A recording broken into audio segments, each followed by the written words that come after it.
चांद हमारी धरती से महज 3,84,400 किलोमीटर ही दूर है, जहां पर हमारे स्पेसक्राफ्ट पहुंच चुके हैं और हमारे चंद्रमा पर इंसान भी पहुंच चुका है। तो फिर ये बिना इंसानों के इतने मिशन चंद्रमा पर धड़ाधड़ भेजकर अरबों रुपया हर देश क्यों लगा रहे हैं? आखिर हमारे चंद्रमा पर ऐसा क्या है जो पूरी दुनिया एक के बाद एक मिशन इस पर भेज रही है? आखिर लोगों को इस चांद से क्या चाहिए?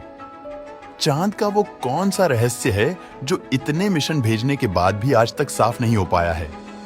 क्या चांद को कोई और कंट्रोल कर रहा है या फिर इसका कुछ और ही रीजन है? दोस्तों, आज का ये वीडियो चंद्रमा के बारे में ही है, जहां पर आज हम इसके वर्षों पुराने रहस्य से पर्दा उठाने वाले हैं। ये हमारा एकमात्र प्राकृतिक उपग्रह है जो न सिर्फ रात को रोशनी देता है, बल्कि धरती के समुद्र की लहरों को भी नियंत्रित करता है। दोस्तों, चंद्रमा की ओर इंसान की पहली बड़ी कोशिश शुरू हुई 20वीं सदी में। 1969 में अमेरिका का अपोलो 11 मिशन वो ऐतिहासिक पल था जब नील आर्मस्ट्रांग ने चंद्रमा पर कदम रखा और कहा, यह एक इंसान के लिए छोटा कदम है, लेकिन मानवता के लिए एक बड़ी छलांग थी।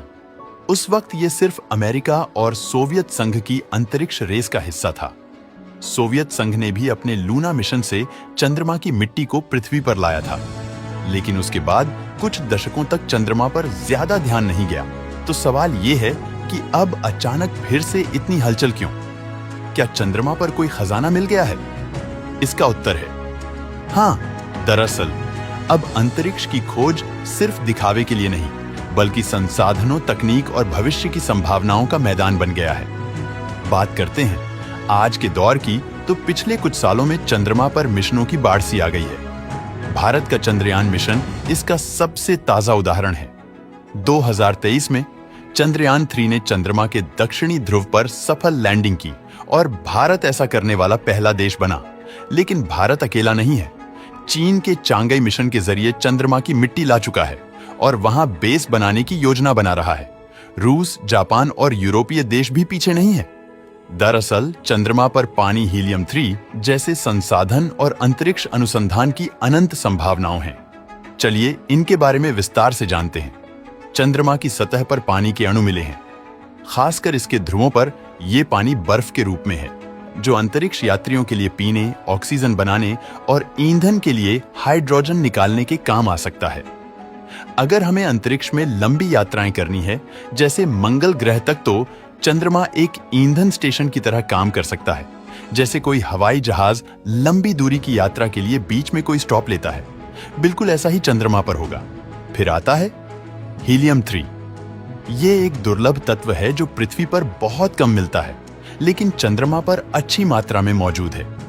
वैज्ञानिक का मानना है कि हीलियम 3 से भविष्य में न्यूक्लियर फ्यूजन ऊर्जा बनाई जा सकती है, जिससे बिजली और तेज स्पेसक्राफ्ट बनाया जा सकता है। इसके अलावा चंद्रमा पर वायुमंडल की कमी और गुरुत्वाकर्षण बल कम है, और यहां अगर बेस बनाकर अंतरिक्ष टेलीस्कोप और रॉकेट को लॉन्च किया जाए तो बेहद कम ऊर्जा से इसको सफल बनाया जा सकता है। अब सवाल यह है कि इतने देशों की इस होड़ का मतलब क्या है? अमेरिका का आर्टेमिस प्रोग्राम न सिर्फ इंसानों को चंद्रमा पर ले जाएगा, बल्कि वहां एक स्थायी बेस भी बनाएगा। चीन और रूस मिलकर एक इंटरनेशनल लूनर रिसर्च स्टेशन की योजना बना रहे हैं। भारत भी चंद्रयान 4 और गगनयान जैसे मिशनों के साथ अपनी मौजूदगी मजबूत कर रहा है। लेकिन ये सिर्फ वैज्ञानिक मिशन नहीं है। ये एक नई अंतरिक्ष अर्थव्यवस्था की शुरुआत है, जो देश चंद्रमा पर पहले कब्जा जमाएगा। वो अंतरिक्ष के संसाधनों और तकनीक में आगे निकल जाएगा। दोस्तों, अगर देखा जाए तो अमेरिका चांद पर सिर्फ मिशन नहीं, बल्कि मानव को ही भेज चुका है। वो भी 1-2 नहीं, बल्कि 12 लोगों को। हालांकि कई लोग इसे फेंक भी कहते हैं, क्योंकि आज से 57 साल पहले तकनीक उतनी विकसित नहीं थी। हालांकि उस समय अमेरिका और सोवियत संघ में कोल्ड वॉर चल रहा था। अगर ये फेंक होता तो रशिया इसे एक्सपोज जरूर करता। इसके अलावा इस मिशन से जुड़े लोग किसी ना किसी तरीके से इसे गलत साबित कर ही देते, लेकिन ऐसा नहीं हुआ। लेकिन कुछ लोगों का यह भी सवाल है कि जैसे धरती से कोई सैटेलाइट या स्पेसक्राफ्ट अंतरिक्ष में या धरती की ग्रेविटी से बाहर जाता है, तो उसे एक बेहद शक्तिशाली रॉकेट के द्वारा धरती की ग्रेविटी से बाहर किया जाता है। लेकिन चांद पर कोई रॉकेट तो था नहीं, तो यह चांद से वापस कैसे आया? दोस्तों, जैसा कि आप जानते हैं कि चांद की ग्रेविटी हमारी धरती के मुकाबले 6 गुना कम है, तो जाहिर सी बात है कि इसे पार करने के लिए हमें धरती के मुकाबले 6 गुना कम पावर इस्तेमाल करना पड़ेगा। और यही लूनर मॉड्यूल के साथ हुआ। इस लूनर मॉड्यूल में 2 रॉकेट इंजन लगे थे। एक का काम चंद्रमा पर उतरना था और एक इंजन का काम दोबारा से उड़ान भरकर कमांड मॉड्यूल से जुड़ना था। चंद्रमा पर बेस बनाना जितना आसान है, उससे भी कहीं ज्यादा यहाँ रहना खतरनाक साबित हो सकता है। यहाँ बात ऑक्सीजन की नहीं हो रही है। इस ग्रह पर आए दिन छोटे बड़े कई उल्का पिंड गिरते रहते हैं। अगर आप यहाँ खड़े होते हैं तो पता नहीं कब और कौन सा उल्का पिंड आपसे टकराकर आपको तुरंत नष्ट कर दे।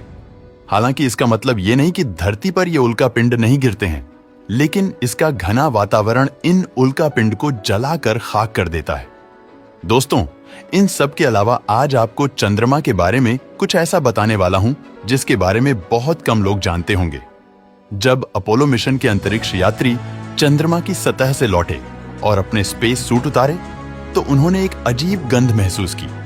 नासा के मुताबिक चंद्रमा के धूल की गंध बारूद या गन पाउडर जैसी थी, लेकिन आज तक कोई नहीं जानता कि ऐसा क्यों था। चंद्रमा पर अब तक इंसानों द्वारा 190 टन तक का मलबा छोड़ा जा चुका है। इसमें चांदी की मूर्ति, गोल्फ बॉल, पारिवारिक तस्वीरें, मानव मूत्र से भरे बैग और मानव का मल भी शामिल है। नासा के वैज्ञानिक को चंद्रमा पर आयरन ऑक्साइड मिला, जो पृथ्वी पर जंग के रूप में देखा जाता है। लेकिन चंद्रमा पर पानी और ऑक्सीजन नहीं होने के बावजूद यह जंग कैसे लगा, यह अभी भी रहस्य बना हुआ है। चंद्रमा पर कोई हवा या पानी अपने वास्तविक अवस्था में नहीं है, जिससे वहां अपोलो मिशन के दौरान बने पैरों के निशान लाखों साल तक वैसे ही रह सकते हैं। अपोलो मिशन के सीस्मोमीटर से पता चला कि चंद्रमा पर भी भूकंप आते हैं, जिन्हें मूनक्वेक कहा जाता है। ये भूकंप कई घंटे तक रह सकते हैं, क्योंकि चंद्रमा पर कोई टेक्टोनिक्स प्लेट नहीं है, जिससे झटके जल्दी खत्म नहीं होते। चंद्रमा के दक्षिणी ध्रुव पर कुछ क्रेटर इतने ठंडे हैं कि उनका तापमान -248 डिग्री सेल्सियस तक पहुंच सकता है, जो हमारे सौर मंडल की सबसे ठंडी जगहों में से एक है। चांद पर बिना स्पेस सूट के न तो इंसान दम घुटने से तुरंत मरेगा, ना ही फ्रिज होगा, बल्कि 15 सेकंड के अंदर उसकी रक्त धमनियां फट जाएंगी और शरीर फूलकर फट जाएगा। दोस्तों, क्या आप चांद पर जाना चाहोगे? हमें कमेंट करके जरूर बताना।